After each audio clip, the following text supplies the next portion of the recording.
Hello everyone. इस video के अंदर देखते हैं कि कहाँ पर आज मैंने ट्रेड एग्जीक्यूट की थी, मेरा सेटअप क्या था, साइकोलॉजी क्या थी और किस तरीके से मैंने इस सेलिंग मोमेंटम को पकड़ा फ्रॉम द टॉप। तो पहले पीएनएल की तरफ चलते हैं। तो आज का पीएनएल आप देख सकते हैं, ये है 1500 रुपये के आसपास है। मैंने सिर्फ सिंगल लॉट पे मैंने ट्रेड ली थी।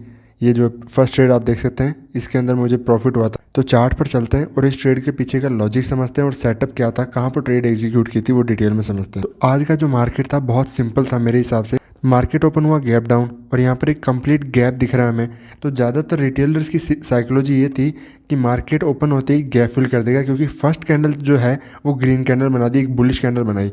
तो यहाँ पर जैसे ही आप देखेंगे, जैसे कैंडल के हाई वगैरह क्रॉस किए, लोगों ने एंटर किए, मेजॉरिटी जो पीपल की जो थिंकिंग होती है तो उसके फेवर में मार्केट कभी नहीं जाता, मेजॉरिटी के फेवर में कभी नहीं जाता है। मार्केट हमेशा मेजॉरिटी के अगेंस्ट में जाता है।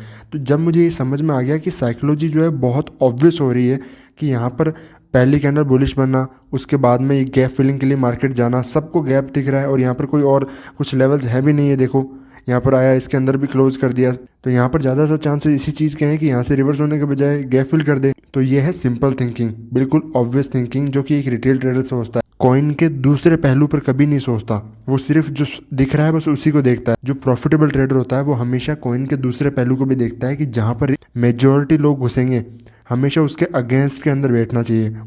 आपका सेटअप भी हमेशा उसके अगेंस्ट में ही होना चाहिए। देखो आप यहाँ पर समझने की कोशिश करो, हर कैंडल बाय कैंडल को समझने की कोशिश करो।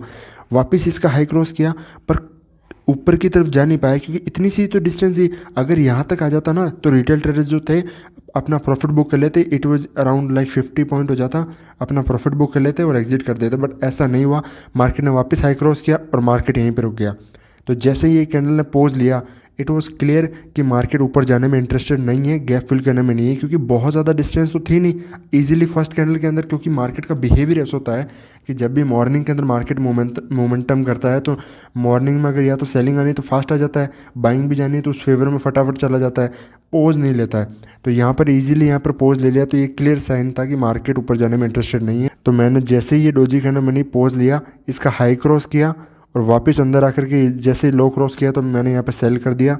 ये मेरा एसएल था, ये एंट्री थी और ये मेरा जो था 22,000 जो थे, ये यहाँ पर मेरा टारगेट था। मुझे सिर्फ 30 पॉइंट ही मिले। यहाँ तक मुझे आराम से, इस कैंडल तक मुझे आराम से 60 पॉइंट मिल सकते थे, बट मैंने उतना होल्ड नहीं किया। ये मेरी गलती है, बिकॉज ऑफ फियर मुझ पर हावी हो गया कि ये जैसे वापस ये लो क्रॉस करके डोजी बना करके ये रिवर्सल हो रहा था, तो मुझे यहाँ पर थोड़ा सा डाउट आने लग गया और ये फियर होने लग गया। तो बिकॉज ऑफ फियर मैंने अपनी पोजीशंस को एग्जिट कर दिया। Otherwise it would be easily around 3,000 rupees on one single lot, one lot पे इजीली हो सकता था।